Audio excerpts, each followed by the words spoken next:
Hi everyone, welcome to this presentation. I am Asis Mananda, Senior Consultant here at One Spatial. I've been an FME user since 2017 and have worked in various data workflows projects ranging from telecommunications, utilities, land registry, and field data collections.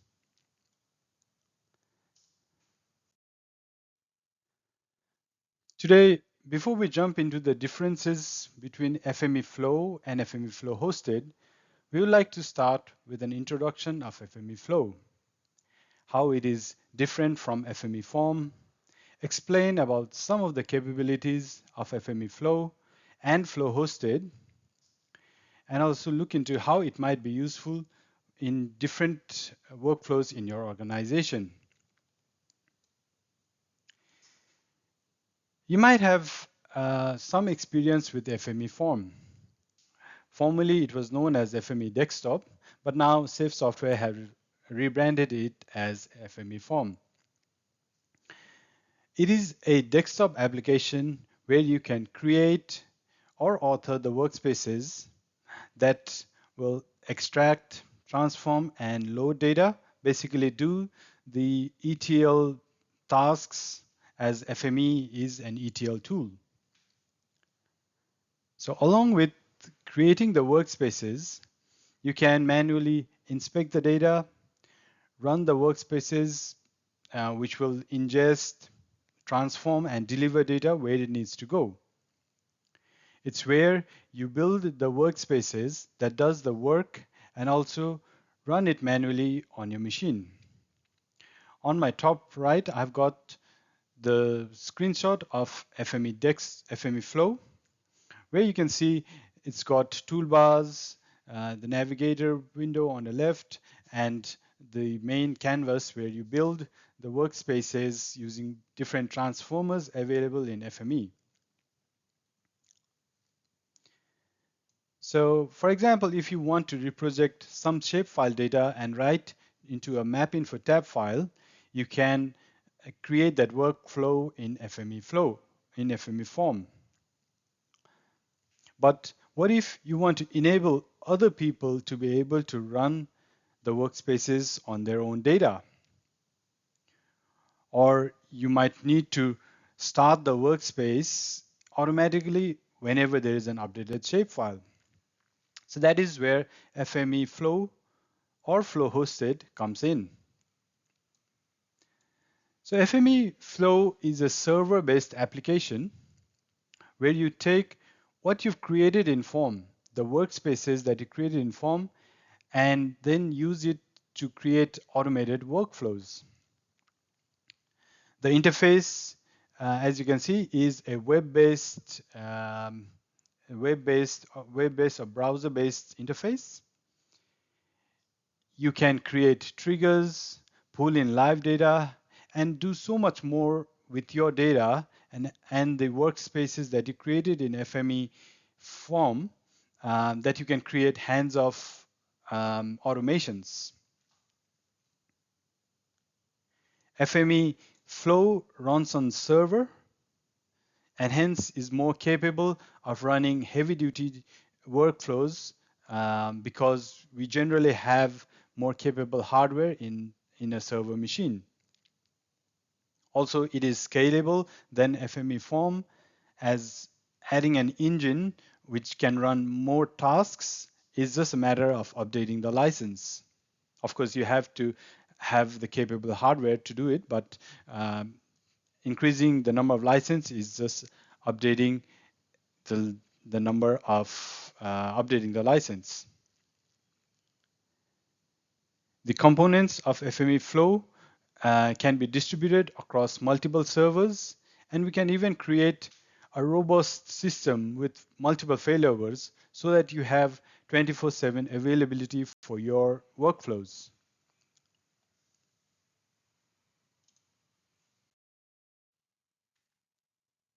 So I'd like to discuss about some of the capabilities. I can't go into all of the capabilities, but we'll have picked up some of the most useful ones. So one of the most important capability of FME Flow is the ability to self-serve. In FME Flow, you can take the workspaces that you built in FME Form and publish it so that internal or external users can run the workspaces with their own data. They do not need any special skills or FME knowledge. Users who have access will just need to log into their web interface, and if you're providing to public, you might not even have a login details. But yeah, users can log into the interface, submit required data, fill out any necessary details. So, and it is as simple as filling out a form, as you can see in this screenshot over here. And once the user runs this job, it will run the workspace in the background and produce the output and give it back to the user. For example, a data download service where users will upload a boundary box and in return will get a clipped data from your database in the format and projection of their choice. In FME Flow, multiple people can log in and run the job simultaneously. FME Flow will manage the job queue and run when it's time for the job to be run internally, so you don't have to worry about that. Okay, moving on to another important capability is the ability to automate workflows. For example, you might have scheduled tasks such as creating routine backups to be performed. You might need to do it every day or every month. You can create these automations so that the job is started at the scheduled date and time. So FME Flow will keep track of all those automations and keep running them until you stop the automation or the automation has achieved its task. Another important workflow to automate the jobs is the ability to run workspaces based on real-time triggers. For example, in this screenshot, you'll see Amazon S3 bucket is used as a monitor, and the FME job will start as soon as someone uploads a file to the S3 bucket. Here, FME is continuously monitoring the trigger event, which is the uploading of data into the S3 bucket, and it will start the job as soon as the trigger event has occurred. Another example would be running a job when someone submits an online form, and an FME Flow receives an email regarding the submission. So as soon as it receives the email, FME Flow will start the job and process the data. This can be used in field inspection type of projects where data is processed as soon as user submits data in an online form, and the user might receive an email with this summary of the data or like calculated values. So this is a very important capability of FME Flow as well.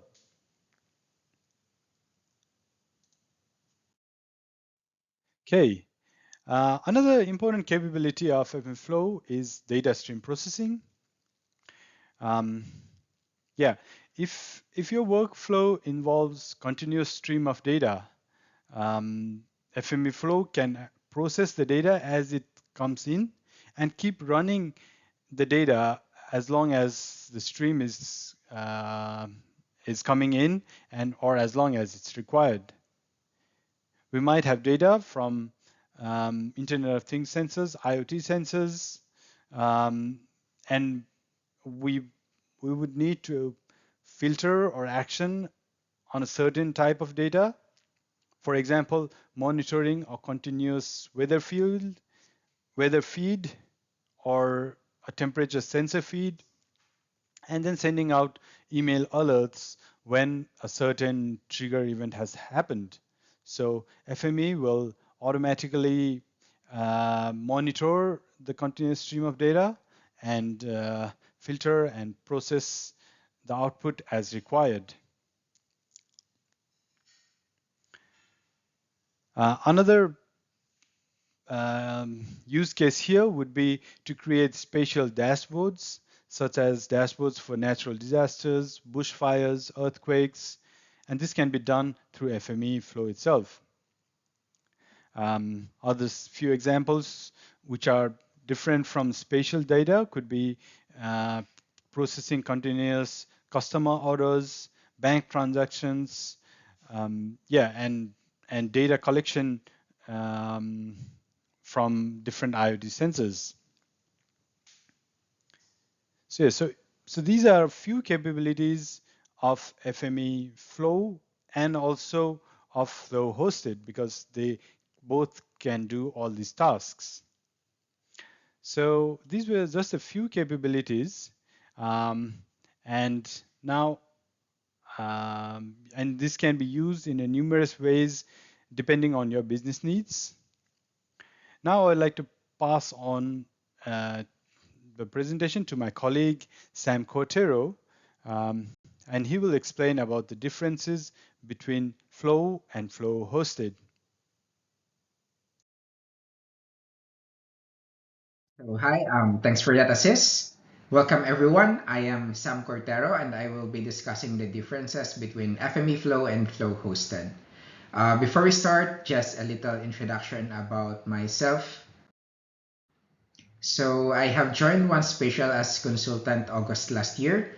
I am an FME user since early last year, so quite new to the platform, but having projects with heavy use of FME as well as One Spatial's trainings and supervision from my seniors helped me to be more exposed to the platform.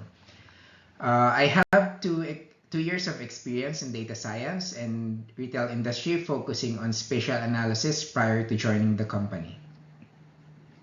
So yeah, let's move on to the topic. Before we discuss the differences, let us define FME Flow Hosted first. Basically, FME Flow Hosted is safe software's hosted deployment of FME Flow, meaning it resides in the cloud.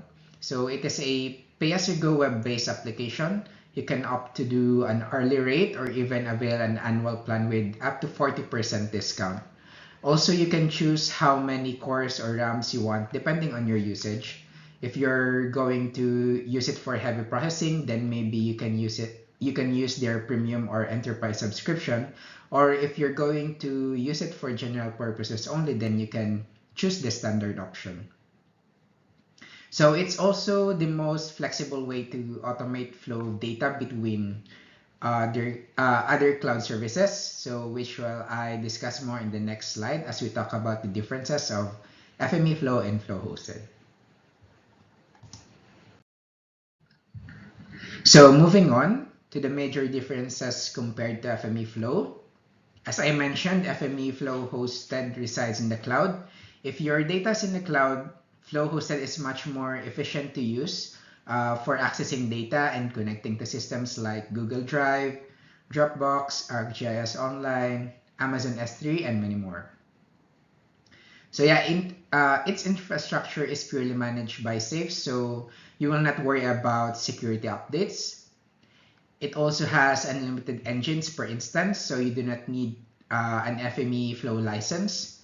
The pricing is pay as you go, as what I mentioned earlier, so you can actually do an estimation of the pricing in their website. You just need to select an instance size as well as data transfer and storage and check your pricing. And the last one major difference is scalability. So it is very scalable in terms of cloud computing since it uses Linux as operating system. Everything is accessed through an API or web interface.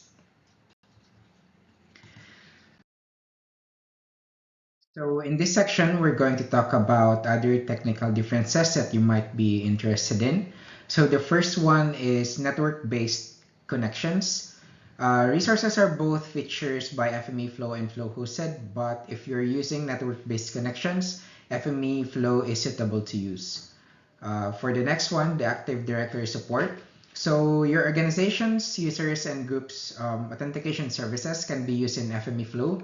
Although not available in FME Flow hosted, you can use other Active Directory support like Azure, which is in the cloud. And for the third one, the third party packages. So third party packages are available, but there are packages that are not supported by FME Flow hosted. And for licensing, you will not worry about licensing in FME Flow hosted, unlike FME Flow on-premise, where you need to configure it. It is automatically licensed with unlimited FME engines. So this also allows you to process jobs in parallel, but it is recommended to have one engine per core for better performance. And the last one is the operating system. So FME Flow hosted uses Linux as its operating system, unlike FME Flow where it can use both Windows and Linux as OS. And since FME Flow hosted uses Linux, as I mentioned a while ago, it is very scalable. So to summarize, FME Flow and FME Flow hosted has differences, but depending on the use case, one might be more efficient and suitable. Thank you so much for listening. On to the next presenter, Anthony, who will discuss about use cases.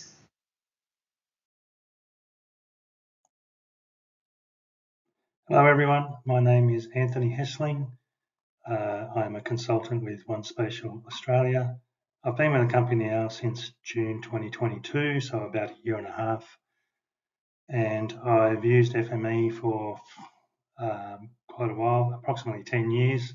I can't really remember when I started, but I've been working in the spatial industry for over 30 years now, starting out in defence back in the 1980s. And working with both defence and Commonwealth organisations within Australia. So my part in this trilogy of presenters really contains a bit of overlap of what you just heard from Assis and Sam, but hopefully it will reinforce the concepts and benefits of using one over the other. So for FME Flow hosted, really it's the speed of deployment. So FME Flow hosted allows you to quickly launch an FME Flow instance without the need to procure and configure hardware. You can turn it on a schedule, so only use it during certain business hours, saving a lot of cost. It's already in the public internet, so it can be a lot easier to configure web connections to the cloud. Really, the only downside is it's a lot harder to connect to databases internal on premises. FME Flow flows better on premises to connect with your own network to everything quite easily. Downsides to that is it can take longer to deploy and it's harder to upgrade in comparison to FME Flow hosted. So if it's a choice between Flow and Flow hosted, the location of the data may be a determining factor.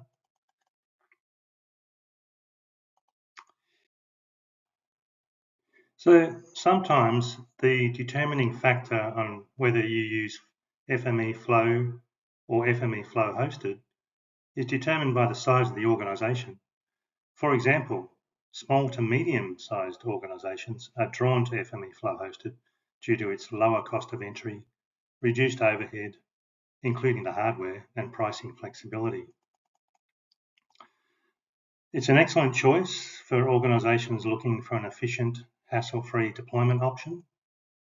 At the end of the day, whether you're a small or large business, FME Flow hosted simplifies the deployment process. In terms of FME Flow, the installation is with your own data within the same secure environment, and it can be licensed to third-party extensions where possible.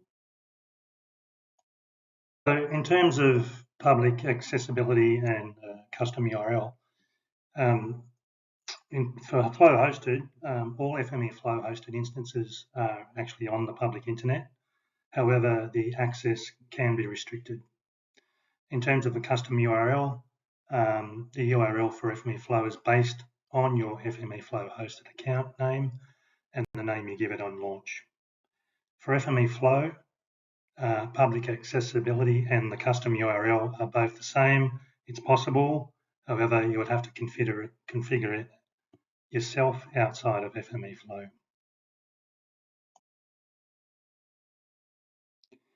To summarise today's webinar, we have heard from Assis, who gave an introduction to FME Flow, its capabilities and differences to FME Form. We then heard from Sam, who spoke along the lines of the technical differences between the two. And finally, I covered off a little of the non-technical use cases between the two. We hope you've learned something today about FME Flow and FME Flow Hosted, the choices you have between the two, and why one might be preferable to the other, depending on your organisation. So thank you for listening, and if there are any questions, please feel free to ask now.